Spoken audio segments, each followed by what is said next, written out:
Hello, I'm Kamal Santamaria. This is Counting the Cost on Al Jazeera, your weekly look at the world of business and economics. This week, no change. This central banker had the power to shake emerging and developing nations, and for now, she hasn't. But when will Janet Yellen and the US Federal Reserve raise interest rates? And what will it mean for currencies, markets, and jobs? Also this week, who has the key to our automotive future? Is it the young upstarts, the disruptors like Apple, Google, and Tesla? Or can the old school hold their own? We'll hear from German automaker BMW. And controlling the message with the Rugby World Cup underway, we'll tell you why some journalists are boycotting the events.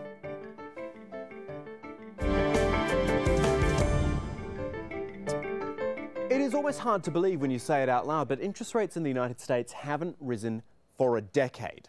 But then again, the financial crisis started 7 years ago and the recovery's never quite taken hold. Don't get me wrong, things have improved since those dark days. Governments have thrown plenty at the crisis. And in the United States, unemployment is now at 5.1%, which is considered to be full employment. Markets appear to be in perpetual fear, though, of what might happen, especially with growth slowing in China and other emerging markets. And so, like a cautious card player, the US Federal Reserve decided to hold rather than up the rates and the stakes. It is a tough call because rates have to rise at some point, but when they do, it'll likely prompt a rocky time for emerging economies, places like Asia, Africa, Latin America. That is where people have put their money while the rates were low. A rise would cause money to pour out and their currencies to be devalued. And there's potential further trouble as well. Corporations in emerging markets which have taken out loans in US dollars and they're worth about $3 trillion will find their repayments rising. That'll put another brake on growth. But you know, there'll be winners too, and they will be in the banking industry. Of course, a rise in rates is hugely profitable for the banks. In fact, if we just assume a 1 percentage point rise in interest rates, for a bank like JP Morgan, you're talking about an extra $2.8 billion in net interest income. So as we said, the international ramifications are potentially huge. And Janet Yellen's only been the head of the US Federal Reserve since February of this year. When she does make the call to increase rates, it will be a big and consequential first move. But for now, she wants to see more evidence that the labour market is improving, and with that, people beginning to spend more and maybe inflation hitting its target of 2%. Because while the job numbers look good, the reality can be somewhat different. Kristen Salumi looks at that now from New York. Unemployment is at its lowest rate in years in the United States. But don't tell that to these people waiting to attend a job fair in the Bronx, New York. Lauren Davis lost her job as a school guidance counselor 2 years ago. I believe unemployment is really high. And there are people that really do want to work. And it's very difficult. I don't know if people are hiring who they know, but it's hard. Unemployment for African Americans is back to pre-recession levels, but still more than 4% above the national average.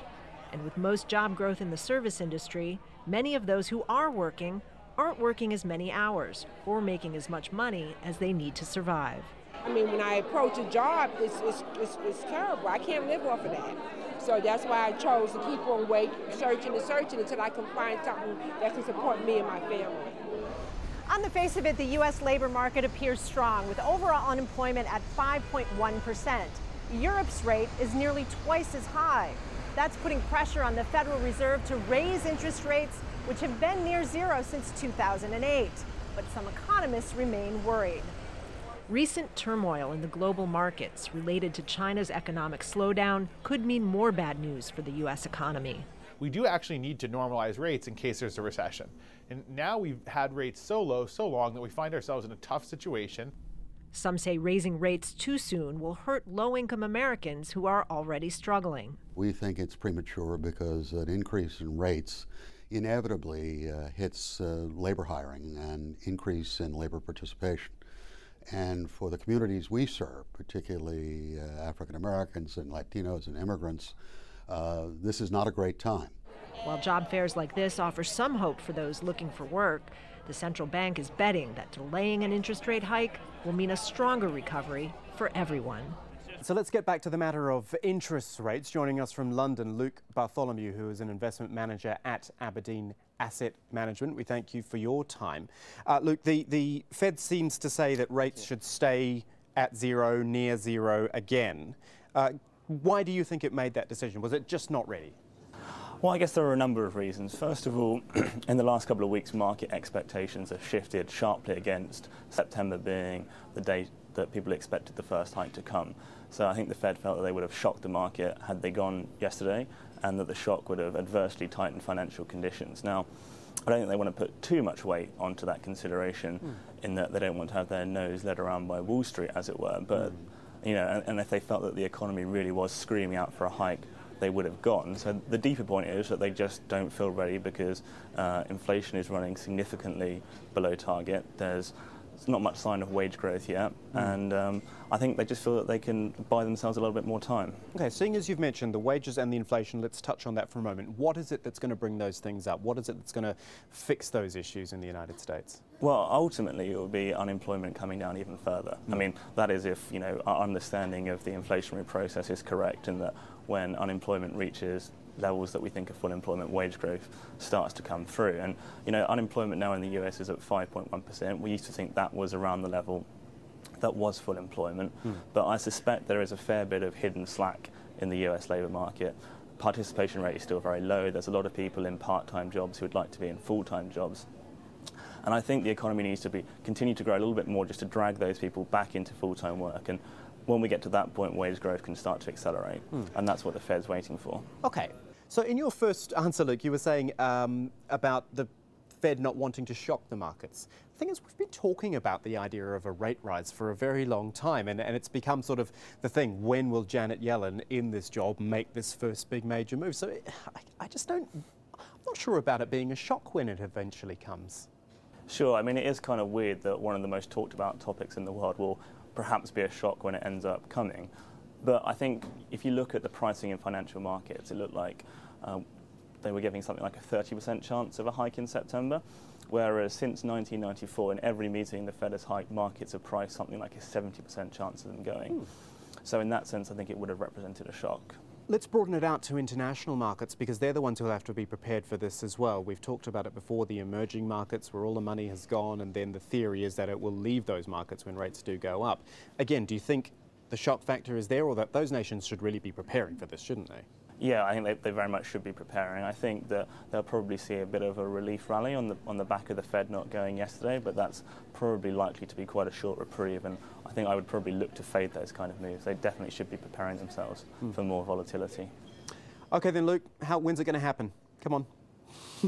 When's the rate hike going to happen, do you think? So right now I'd be looking towards December. That seems to be what the Fed is communicating. Obviously we want to see how data develop between now and then, how wage growth develops, how the unemployment rate develops, and also whether there is just another big downward move in financial markets, whether China throws something unpleasant in the US's direction. Right, we'll talk to you about it when it does happen. I think we'll talk to you about it when it does happen then. Luke Bartholomew, thanks for joining us. And still ahead on Counting the Cost, when sport and money collide. The Rugby World Cup's on, but sports journalism might be the thing to suffer. We'll have more on that a little later. Going to look at something just a little different now, though, the automotive industry, where the hype would suggest the future belongs to the new kids on the block. We've used this phrase before, disruption. And the disruptors these days are the likes of Google and Tesla. Remember this funny bubble-looking car? You sit down, you strap yourself in, the car does the rest. It is Google's autonomous car, and exactly where it, as a project, is heading is guesswork right now.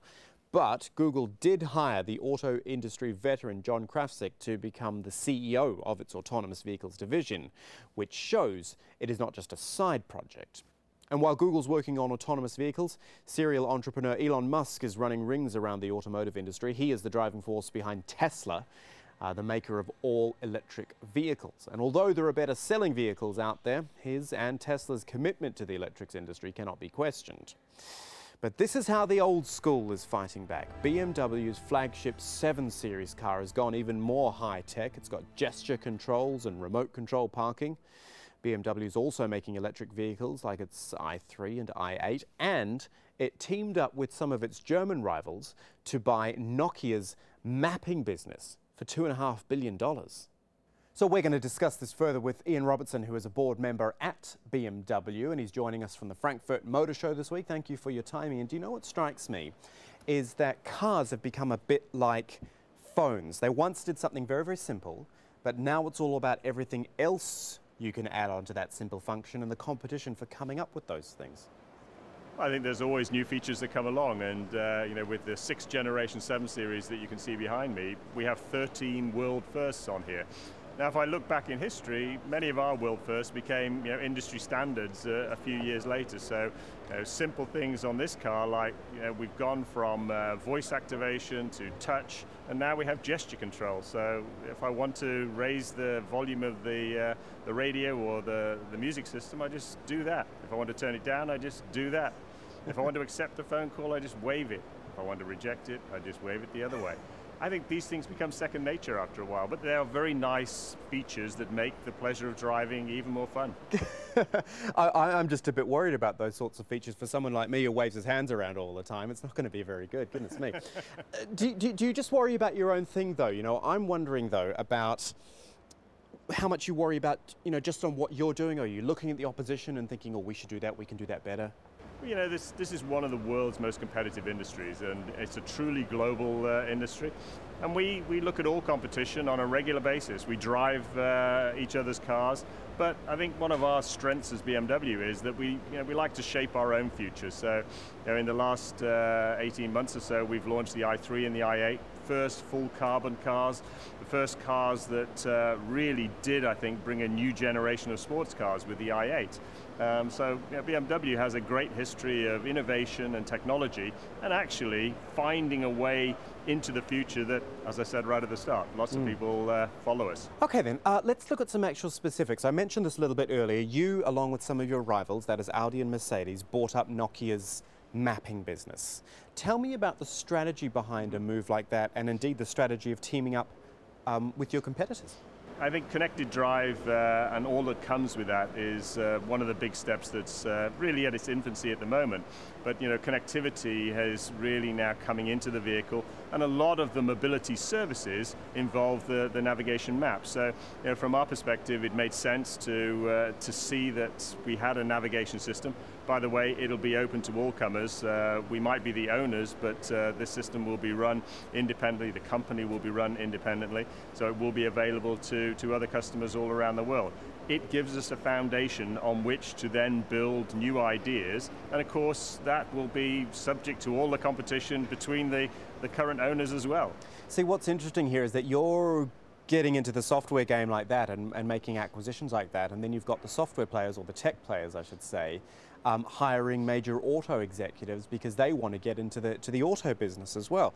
Do you worry about the potential competition that is coming from the tech sector, from the disruptors as we call them? As I said, we don't underestimate any competition, whether they're the usual suspects or new players that come in from other industries. But I do think that there is somewhat of a convergence of technologies here as well. Now, what shouldn't be underestimated is the complexities of a modern motor car. But very much now, the digital life is playing out in all of our environments, and it's just the same in the car. What we're very, very clear on in our mind, though, is that the customer must make that choice. What we're not going to do is to allow data to flow in and out of the car that may find its way into other digital platforms. The customer has to choose. If they want to be involved with an external platform, they must make that choice. So do you think then that when push comes to shove, that a prospective car buyer will still default to an actual car maker? I guess what I'm saying is that you've got people talking about a potential Apple car or a potential Google car, which all sounds fantastic, but will people still want to go to a car maker? Well, I think companies with strong brands are what is really attracting the customer base, and it's been that way for a long time. So we next year are 100 years old. Not many car companies, not many companies can say they get to a century old. So we understand our business, we know where our strategy lies, And at the same time, as I said, we are bringing many elements now into our vehicles. New players, I'm sure they will continue to come in the industry. And that makes it exciting as well. You know, it's fun. All right, Ian Robertson from BMW. Pleasure talking to you. Thank you for your time. Finally this week, the Rugby World Cup, which will in all likelihood be won for a third time by New Zealand, but we will talk about that another time. The tournament's just begun in England and Wales, and you know, it's got some reach. The last cup in 2011 could be seen in 207 territories with a potential audience of 4 billion people. But this time around, what exactly will those people be consuming? Andrew Thomas has this from Melbourne on the restrictions being placed on sports journalists at the World Cup. When the Rugby World Cup kicks off in London, some people will be missing from the crowd. Instead, they'll be on the other side of the world. Australia's team have made the trip, of course, but much of the Australian media has not. Two big newspaper groups and one of Australia's main news agencies are shunning the event because of what they see as the editorial interference demanded by World Rugby, the tournament's organisers. We simply want to tell our stories, but we don't need to be told how to tell our stories and who we can tell them to. Rugby's governing body was seeking to control the advertising that ran alongside news content and limit what video could air and for how long. The tension is just the latest. Media organisations are increasingly frustrated about controlled sports administrators' demand over their coverage. For sports bodies, the main motivation is money. Within Melbourne's global headquarters for Australian Rules Football, or AFL, is what looks like and effectively is a newsroom. Though it's one entirely paid for by the AFL itself, it is, editors insist, independent. People aren't stupid, fans aren't stupid. They come for authentic news, and that's what we provide to them, and that's why we've got such a big audience. If we're a PR wing, we would have a fraction of the audience that we do. But not all are convinced. When I go onto a website and when I read a newspaper, I am delegating the responsibility of that witnessing process to somebody else. I cannot have faith that that is happening if it's coming out of the words of a sporting organisation. And then there's the impact this digital newsroom has on the wider media. On-screen advertising and sponsorship mean the AFL itself is now taking money that would, in the past, have gone to traditional media companies. Sports organisations used to need mainstream media. Increasingly, they feel they can bypass it, arguably controlling the message and the money. So this combination of sports money and journalism, it seems troubling, and we're going to speak to someone about it. Joining us from Birmingham in the UK is Gary Hudson. He is a senior lecturer at Staffordshire University specialising in sports journalism. Gary, I get it. It's all about money, right? A World Cup of any sporting code is not just a sporting event, it is a huge business event. But when it encroaches on journalism like this, you know, for journalists like us, it doesn't feel right. No, it doesn't feel right to me either. And of course, the big problem is that if by extension it's encroaching on journalists, it's affecting the public. And they probably don't even realise it. But of course, the traditional relationship between journalists and sports organisations has been one of scrutiny and of reporting on events with an authoritative, one would hope, but also an objective eye. And of course fans don't get that. I mean, there's always been the criticism that sports journalists are really fans with the laptops.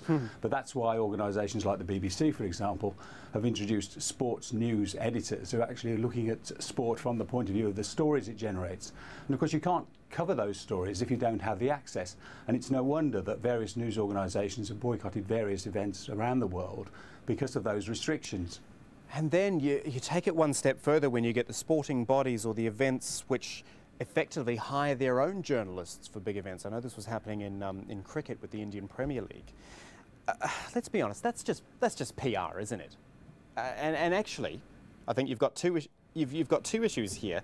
One is the journalistic integrity, and the other is that the pictures and the images and almost right down to the words, it's all become monetized. Indeed, and sports clubs are in a unique position because they are private companies, and very often the sports governing bodies are private companies, which have this incredibly loyal fan base that they can milk for as much as they want. I mean, prices have gone up for tickets at Premier League football, for example, even though the clubs are reaping huge dividends for an exponential rise in the broadcast revenues. And I think the fact that the broadcast revenues have gone up quite so much is one of the reasons why sports clubs owners and sport governing bodies think that they can monetize the content they have, in other words, the pictures, the words that go with them, and why they try to impose these restrictions in order to maintain control over what is big bucks for them. Now, the problem from a point of view of a fan is they don't really see this as happening. They will subscribe to anything that is offering pictures and information about their club. But if you look at an example from the lower leagues in English football, Swindon Town, they've banned a local newspaper that's always cover their events. They've banned 2 websites because it conflicts with their deal with basically a startup company called Fanseye, which, if you look on it, what you see first of all about Swindon Town and about no other clubs as far as I'm aware is hospitality information, ticketing information, the commercial side of the football club, and very little about the match. There is match coverage on match days, and there's of course the token frank assessment by the gaffer of their 4-1 defeat at Barnsley or whatever. We defended terribly. So what do you expect then we might see from this Rugby World Cup? It is quite a long tournament. There is plenty of time to report on it right up to the finals, but I wonder if things are going to be as tightly controlled as this, like we've been talking about. You know, what output are we going to see from journalists? Well, of course, in Australia, it's going to be tightly controlled in the sense that there's been this boycott in the past. And what will happen there, obviously, is that they would still want to cover the event, and they can do it from the television and from social media. Social media has, on the one hand, reinforced this view of the organisations that they can control things themselves. And on the other hand, it has meant that there are the occasional maverick slips and the occasional comments which aren't controlled, which come both from players and participants and fans, which will expose some of the weaknesses in these organisations, some of the things the public perhaps ought to know about. In the end, though, Gary, and I know this is a very capitalist viewpoint here, but organisations like World Rugby or FIFA or whoever organises tournaments for global sports, it literally is their ball and they can take it away if they want to, you know. And this is not just for journalists. I'm remembering back 2003, Rugby World Cup again, when New Zealand lost the co-hosting rights for that tournament with Australia because they couldn't provide what the sponsors and the rugby board wanted as far as advertising went in the stadiums. It is up to governing bodies in the end. They can do this, can't they? They can, and they are, and this is why it needs to be resisted. And it needs to be resisted at a local level when these things happen. For example, I mean, who cares about Port Vale? Well, obviously Port Vale fans. And the club was in administration, it was struggling, and the local newspaper championed the cause of keeping the club alive and was very much an advocate of the club's survival. It survived, and what happened? The new chairman banned their reporters because he didn't like a few stories they wrote about them. And people have to step up and be counted at a local level, and they have to value the journalism they've been getting from their local newspaper, their local website, or their local radio station, or possibly regional TV in the case of the UK. Because if they don't, they're going to lose it, and we're going to have bland, homogenised, club-centric, organisation-centric propaganda and PR. There is one slight piece of good news about all this, which is actually that there has been a blossoming and a vast number of new jobs in sports clubs' PR departments. And as someone who teaches aspiring sports journalists, we've seen, for example, from Staffordshire University, 15 of the 20 Premier League clubs have at some point employed our graduates in their first job in what would go on to be, one would hope, a more objective form of sports journalism. So there is that interesting sort of side issue. But broadly speaking, they are controlling, they are demanding to know what's being written about them, and they're looking at the bottom line with everything that is published about their brand. I'd say it's just not very sporting, is it, Gary? Gary Hudson joining us from Birmingham. Thank you so much for your time. And that is our show for this week, but there's more for you online at aljazeera.com/CTC. It'll take you straight to our page, which has individual reports, links and entire episodes for you to catch up on. You can also get in touch with us by tweeting either me at KamalAJE or our business editor at Abid Oliver Ali, and do use the hashtag AJCTC when you tweet us, or just drop us an email. countingthecost@aljazeera.net is the address. But that is it for this edition of Counting the Cost. I'm Kamal Santamaria from the whole team. Thanks for joining us. The news in Al Jazeera is next.